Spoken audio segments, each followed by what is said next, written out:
வீடு இன்றைக்கி வாங்கி நீங்கள் வாடகைக்கு இப்போ நான் இந்த 15,000 ரூபாய்க்கு நீங்கள் கொடுக்குற வாடகை இன்றைக்கி வீடு அது 1,80,000 ரூபா வாடகை கொடுக்குறீங்க. இந்த வீடு வாங்கிறதுக்கு உங்களுக்கு 60,000 70 லட்ச ரூபா ஆகும், இல்லாட்டா 1 கோடி ரூபா வரைக்கும் போகும். அப்போ உங்களுக்கு வட்டி கணக்கு போட்டு பாருங்கள் என்ன ஆகுது. நான் பேங்க்கில் போட்டால் எனக்கு 1 கோடி போட்டால் எனக்கு 6-7 லட்ச ரூபா கிடைக்க போகுது. அதை விட்டு நான் ஏன் வீடு வாங்கி கடன் அடைக்கணும்? கடனை அடைக்கிறத விட நீங்கள் பெட்டர் வாடகை வீட்டிலே இருந்துட்டு போயிடலாம் தான். இப்போதைக்கு திரும்பி விலை குறைஞ்சு எக்கனாமிக் சுச்சுவேஷன் 5 வருஷத்தில் மாறி வீட்டு விலைகள்லாம் குறைஞ்சு வேற மாதிரி இருந்தால் வேற மாதிரி பேசலாம். இன்னைக்கு இருக்கிற நிலைமை இன்னைக்கு வந்து 2011 இன்னைக்கு 8 வருஷம் கழிச்சு வீடு கட்டி விற்காம பல லட்சங்கள் மெட்ராஸ்லேயே இருக்கு பூட்டி வச்சிருக்கிறது. ஸோ அதனால அதெல்லாம் கன்சிடர் பண்ணும்போது வாடகைக்கு இருக்கிறதே பெட்டர். ஸோ இது தவிர வேற இப்போ நீங்கள் கார் வாங்கிக்கலாமா? இந்த மாதிரியான இந்த சம்பளத்தில் எங்கே கார் வாங்குறது? பைக்குக்கே நான் இடம் கொடுக்கல. நான் பைக்குங்கிற வார்த்தையே பேசலை. இதில் இந்த 10,000 டிஸ்கிரிப்ஷனில் வேணால் நீங்கள் பைக் வாங்கிக்கோங்க. பைக் வாங்கினா பெட்ரோல் ஒன்று யானை வாங்கினா அங்குஷம் வாங்குற மாதிரி நீங்கள் பைக் வாங்கினா பெட்ரோல் போடணும். இந்த பைக்குங்கிறது மாதம் 3,000 ரூபா தான். மாதம் 3,000 ரூபா கொடுத்தா பைக்கு. இந்த 10,000 ரூபா விட்டு வச்சுருக்கேன்னா அதில் பைக் வாங்கிக்கோங்க.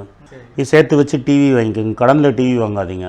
ஆனால் இப்போ என்ன இதுனா இப்போ நீங்கள் 60,000 ரூபா சம்பாதிச்சிங்கனாவே கார் வச்சுருக்கவங்க இருக்காங்க, அவன் டெஃபினட்டாக லோவர் மிடில் கிளாஸ் விட்டு போக மாட்டான். லைஃப் லாங் லோவர் மிடில் கிளாஸாகவே இருப்பான். கார் வச்சிருந்தாலும் அவன் லோவர் மிடில் கிளாஸ் தான். டெஃபினட்டாக எப்படி சார் முன்னேற முடியும்? 28-32 வயசில் உங்களுக்கு செலவு இன்னுமே முன்னாடி எப்படி இருக்குது? கார்மெண்ட் ஸ்கூலில் உங்கள் பசங்களை படிக்க வைக்க மாட்டீங்க. நல்ல இங்கிலீஷ் மீடியம் ஸ்கூலில் படிக்க வைக்க போகிறீங்க. மாதம் 5,000 ரூபா ஒரு குழந்தைங்க நீங்கள் படிக்க வைக்கணும். 2 குழந்தைங்கன்னா 10,000 ரூபா. அந்த 10,000 ரூபா தான் நான் இடைவேளையை விட்ருக்கேன். அப்போ எதை மிக்ஸ் பண்ணுறீங்க? நீங்கள் இந்த சேவிங்ஸை தான் கை வைப்பீங்க. ஸோ இதை தான் ஆங்கிலத்தில் வந்து டிலேட் கிராட்டிஃபிகேஷன் சொல்கிறேன். நான் திரும்பி என் கான்செப்டே வந்து உங்கள் ஆசைகளை தள்ளி போடு. வாரன் பஃபட் அழகாக சொல்லுவார், வாண்ட்ஸ் அண்ட் நீட்ஸும்பார். எனக்கு தமிழில் அது எப்படின்னு தேவைகளும் ஆசைகளும் சொல்லலாம். உங்களுக்கு எது தேவைகளோ அதை வாங்கிக்கோங்க, ஆசையை விட்டுருங்க. ஆசையை தள்ளி போடுங்க. ஆசைகளை வாங்கிட்டு தேவைகளை விட்டேலோ நாளைக்கு உங்களுக்கு எது தேவையோ அதை விற்கிற மாதிரி நிலைமைக்கு வந்துடும். நான் இன்றைக்கி எழுதி சொல்கிறேன் சார், இது மாதிரி கார் வாங்கினா அவங்க அப்பன் கொடுத்துருக்கலன்னா அவன்கிட்ட 40 பவுன் நகை இருக்காது. இல்லைனா காரை நாளைக்கு திருப்பி விற்ற வேண்டிய சூழ்நிலை. அது 91 ரொம்ப ஸ்மார்ட்டு. காரை வேலை ஏறிட்டே இருந்து தங்க மாதிரி ஏறிட்டு இருந்தது.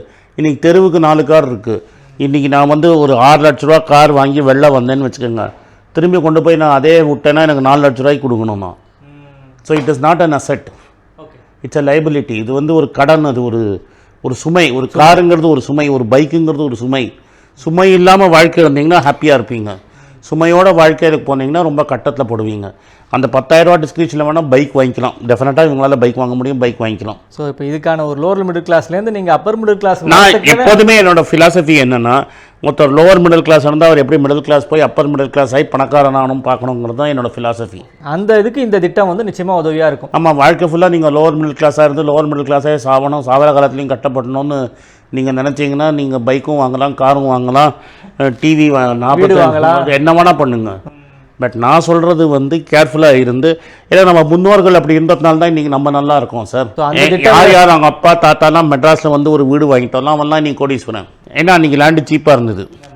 இன்றைக்கி அவன் போஸ்ட் ஆஃபீஸ்லேயும் கரெக்டான டைமில், இப்போ ஸ்டாக் மார்க்கெட்டில் கரெக்டான டைமில் ஸ்டாக் மார்க்கெட்லேயும் கோல்ட்லேயும் போடுறானோ அவங்க பசங்க கோடீஸ்வரனாக இருப்பான் எதிர்காலத்துக்கு. இதுக்கான அதனால இந்த ஒரு middle class status upper middle கிளாஸுங்கிறது is a generational thing. So அதை மாறணும்னா அதுக்கான இந்த மாதிரியான சேமிப்பு முறைகள் நம்ம என்ன எடுத்துகிட்டு போக போகிறோம்? நம்ம வந்து சம்பாதிச்ச பணத்தை நம்ம எடுத்துகிட்டு போக போகிறது இல்லை. But you are giving a better start to the next generation. உங்கள் பெற்றோர்கள் உங்களுக்கு என்ன ஸ்டார்ட்டை லைஃப்பில் கொடுத்தாங்களோ அதோட பெட்டர் ஸ்டார்ட்டை வந்து நீங்கள் அடுத்த ஜெனரேஷனுக்கு கொடுக்கணுங்கிறது தான் இதோட தாத்பரியம்.